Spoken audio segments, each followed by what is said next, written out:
Good morning, welcome back to another City Sights UK YouTube video. Today we are not in Stanley Park covering the Anfield extension, and we're also not in Bramley Moor covering the Everton new stadium either.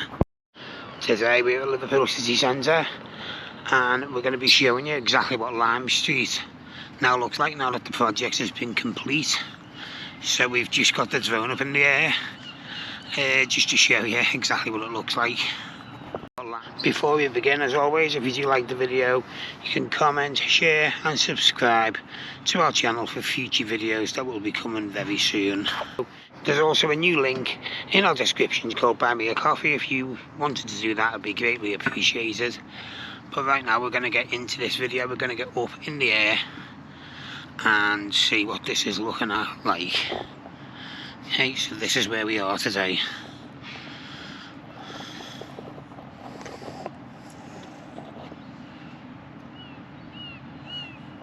Enjoy your video, guys. Take care.